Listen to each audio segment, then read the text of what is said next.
Nebraska farmers invest in the soil in hopes of a good crop to come. We visit with Nebraska Extension about some considerations and terminating cover crops. Plus, continue our conversation with Fontenelle's Chris Anderson as we plant our own corn. Later, new opportunities to work with the horse industry in Nebraska. It's time to grow.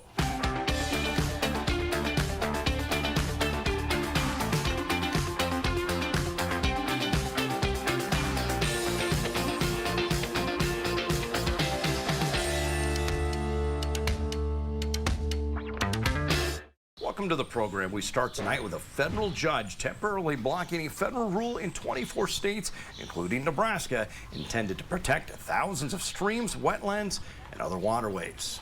A North Dakota judge halting regulations from the Environmental Protection Agency and Army Corps of Engineers pending the outcome of a lawsuit filed by the states. Opponents say the rules are federal overreach and would unfairly burden farmers and ranchers. The EPA says its rules would still stand in states not included in the injunction. The injunction comes less than a week after President Joe Biden vetoed a congressional resolution to overturn the WOTUS rule. The House and Senate have used the Congressional Review Act to block the regulations. Nebraska Senior Senator Deb Fischer sending out this statement saying, quote, "Today's legal victory is an important step in the right direction to stop D.C. bureaucrats from regulating our state's resources." Record meat exports bring value to the farm, even for those who don't raise cattle and pigs. An independent study commissioned by the U.S. Meat Export Federation finds the value of beef and pork exports to Nebraska corn and soybean growers is around $450 million.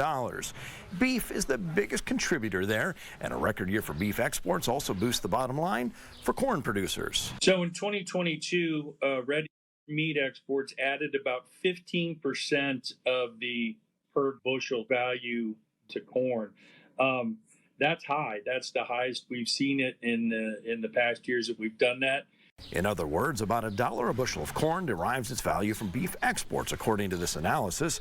Beef and pork exports used an estimated 500 million bushels of corn last year, and if you multiply that by a corn price of $6.75, you come up with an estimated $3.4 billion worth of corn used to feed livestock that ended up as exported meat. Soybeans, too, benefit. We had about 89.7 million bushels used to feed hogs that ultimately supplied pork into the export market in 2022. There again, if we run some numbers, figuring $14.83 a bushel of soybeans, 13% of that value comes from exports. Specifically to Nebraska, pork exports are worth nearly $90 million to soybean growers, while the state's corn growers get an estimated $360 million in value from beef exports. Dry distillers grains brings another $90 million in value. Fire crews have again been busy this spring. One fire in Franklin County burned about 1,500 acres. Assistance was requested due to the terrain and high winds. At least 20 fire departments at that call and several tractors with discs responding, plus fires in Garfield County, Custer County, and a number of others throughout the state have prompted Governor Jim Pillen to issue a burn ban across Nebraska. As farmers prepare to plant, experts warn to not jump the gun. Sarah with Nebraska Extension joining us now. Thanks for talking with us. What are some things producers need to be worried about this spring? Yeah, definitely. And hearing that weather report, absolutely right. It's been very hot and it's been very dry coming out of this winter season. And so, yes, you do want to get out there and plant. And obviously, there's a lot of movement out in the fields right now as farmers are getting ready to go. But we want to make sure that we plant for the conditions available to us to give that seed a good start. And so we want to make sure that temperatures are consistently above 50 degrees Fahrenheit for soil temps, which, it looks pretty optimum at the moment. But we want that for several days. We also want enough moisture, which is going to be a little difficult as much of the state is in some level of drought out there. And so you want enough moisture not only for good seedling germination and emergence, but the activation of residual herbicides for good weed control as well. There's been a lot of interest in cover crops over the last several years. What are some things to consider about spring termination? Absolutely. And it does depend on the year as to how much cover crops go in and when. Last year we had a lot of hail damage, so we did see some fall planted cover crops go in. And then we saw quite a bit here in the spring go in too. So there's varying levels of biomass accumulation that's out there in these fields. So it really does depend on the producer's goals, what they use those cover crops for, and when they plan to terminate them based on their crop insurance needs, for example. There's certain guidelines which may require a producer to terminate a little bit earlier based on where they're at. And this does help with soil moisture conservation. So it's definitely a benefit for them. But anecdotally, you also might see some of this residue that's degrading get into the way of planting, so you might not get as nice of a stand if you do potentially plant a little earlier or terminate a little earlier. Anything else you could consider when you're deciding that when to terminate? Yes, and so there are some people that have done the early termination, and then there's a lot of interest in the last couple of years in planting green, is what we call it. Now, that means that they either terminate their cover crop at or following planting at some time after germination has occurred for that cash crop of corn or soybeans in this case. Now, the common concern that farmers are worried about are allelopathy from that cover crop. That's mostly with our small-seeded broadleaf weeds, and so that does help with weed control. We don't necessarily see that on the larger seeds like corn or soybeans. What you do see if your corn crop comes up yellow after planting green, it's probably more nitrogen tie-up from that cover crop. And so that's something that you might want to think about adding in a good starter fertilizer package if you do plant green. And another thing, based on how much biomass is there, you might have to think about when to use a residual herbicide to make sure that it gets to that soil layer, it gets activated. You might have to make sure that pivot is running to get that 1/2 to 3/4 inches of water to activate that residual herbicide for good weed control. Lots of factors going into this as usual. Thank you so much, Sarah. Up next, we visit with Fontenelle's Chris Anderson as we prepare to put seed in the ground. This portion of NTV's Grow is sponsored by Acres Equipment, solutions for every field. Acres has what you need to get the job done. What kind of population rate are we going to be looking at? Some of those kinds of things too. So if you're willing to, you said you're going to run this to manage nitrogen and water to a portion. Right. Now, one thing we didn't mention is there's a lot of tech companies give you the latest and greatest tools to play with this and to manage those pieces and help you manage them on that knife's edge. Right. So you can still push population for maximum yield and know where you've got a teeter on that. Sure. So this one, recommended population's 32.5 to 34. I'd hedge that 33, 33.5, out there because one, we may thin it out a bit early because it's always cold out there. Sure. So we might some of that might be kind of baked into that number. We need to account for some of that early on. Okay. So if you, I would hedge for that. Okay. And another, one thing that we always did was got some nitrogen down early to get these things started a little bit. Not a lot, because you and I both know the soils don't hold a bunch out there. Right. But definitely going to respond to that. So if you're going to put that 33.5 out there, give it a good start, and you're going to be just fine. And from there, I probably don't need to go real hard with the nitrogen after that. I mean, to time it out, we can kind of look at some of those tools that I've got, but I don't need to throw everything at this. No, some things we've learned the last few years doing this, because I was like you. I was in the realm of this is a safe place to play and learn a lot. Right. And how far down can you pull it? Yeah, exactly. And still reap maximum reward. And we've done very well in the contest a few times. And the fun piece of it is just how you can space that out and the tools they let you utilize to do it. Right. I mean, technology's changing so fast, and it's so fun to play with those.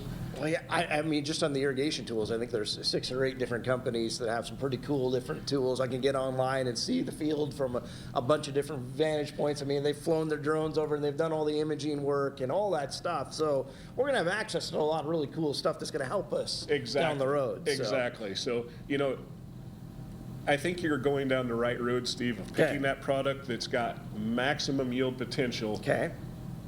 Yet a little bit of forgiveness, because we know that Mother Nature always holds that final hammer, and we've got to hedge ourselves against anything she's going to throw at us. But we've got to have the option to get that home run hit out of the park if we can manage all our pieces on that knife's edge. Yeah, the bottom line, it's kind of a fun project. See how things stack up, and you can make some wildly different management decisions side by side with somebody else, and you get to see Of course, there's a lot of variables we can't count on, Mother Nature being probably at the top of that list, but it's kind of fun at the end of the day just to see how those decisions play out over the course of the season. The wildly variance of decisions, like you said, is very interesting to see, especially at the end of the year as you go through it. That in the end, the guys that really take the stance of, I'm going to do this and push the edge on trying to do it the most efficient way, is what the whole target of this is show guys the efficiency that they can do with, some new practices. Right. It's going to be money in their pocket in this contest. Our grill weather outlook is next, and later, creating new opportunities in the horse industry. We'll find out more from Nebraska Extension. NTV's Grill Weather is sponsored by Acres Equipment, solutions for every field. Acres has what you need to get the job done.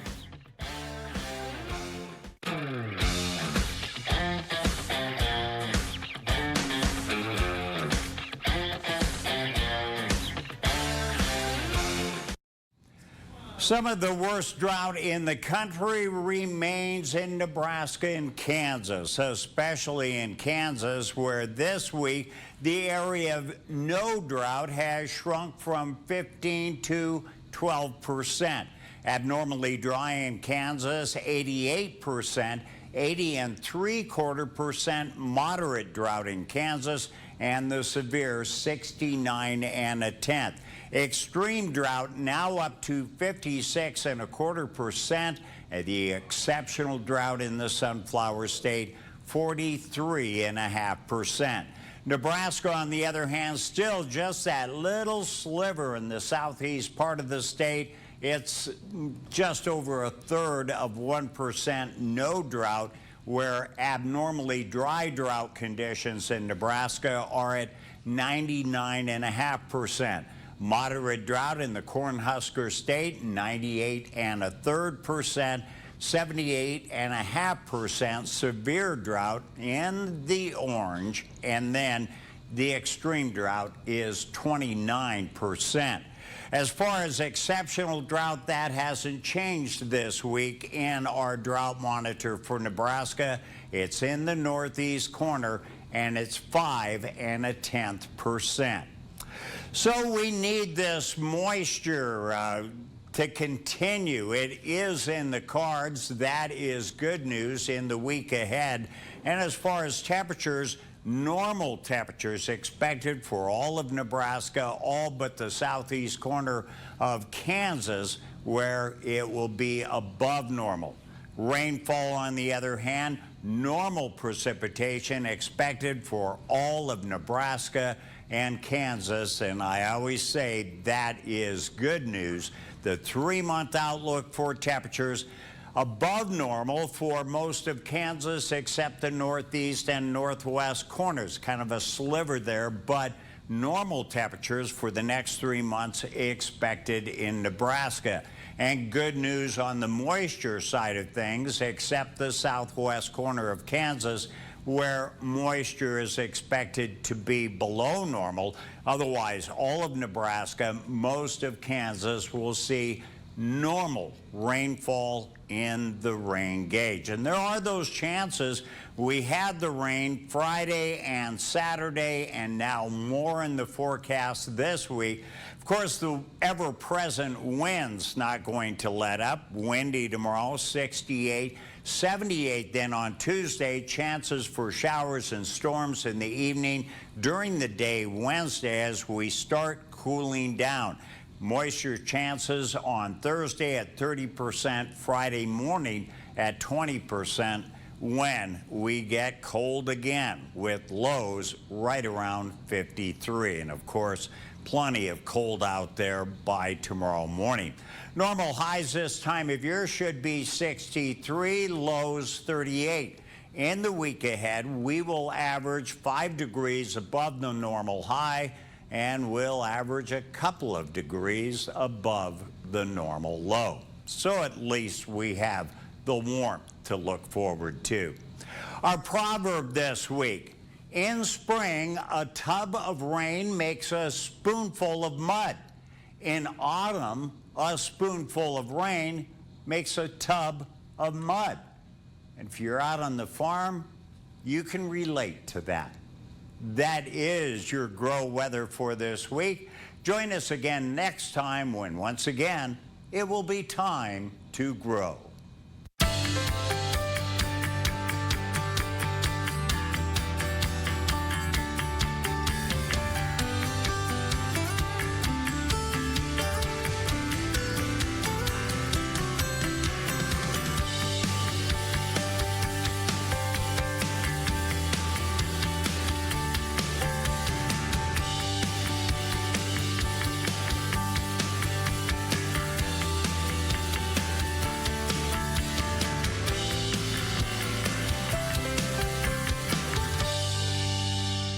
From providing hay and feed to working in the barns. Up next, how you can learn more about finding your role in Nebraska's horse racing industry.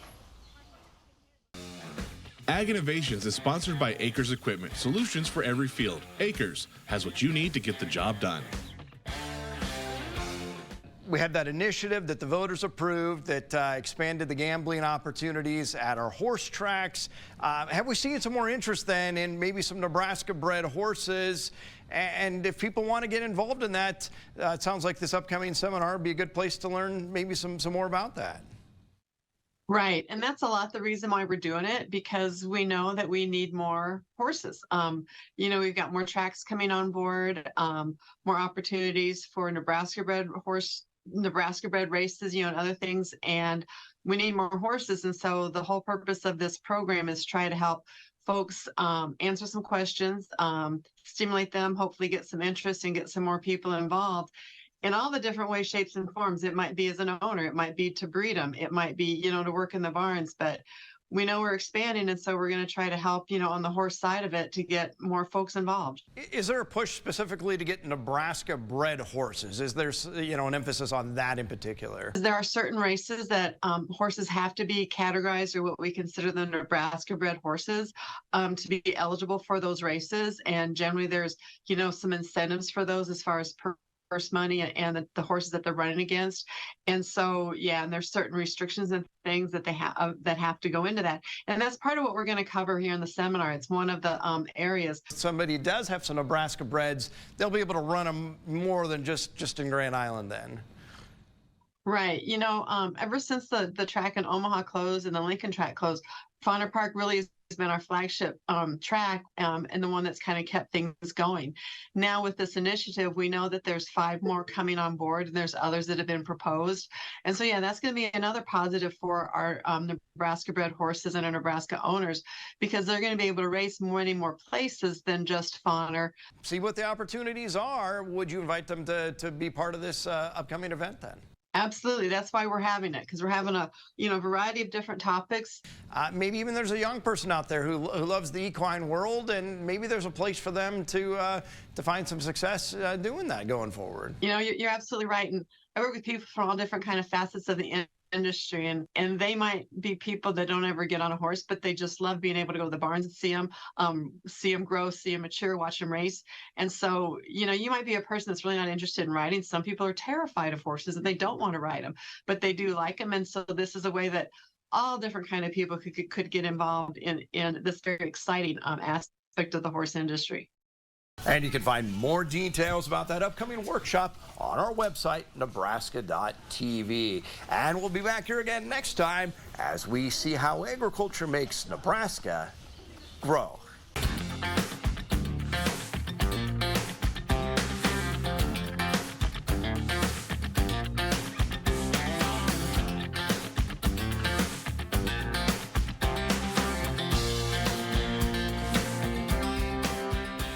NTV's Grow is brought to you by Aurora Cooperative. Tougher together, Aurora and you.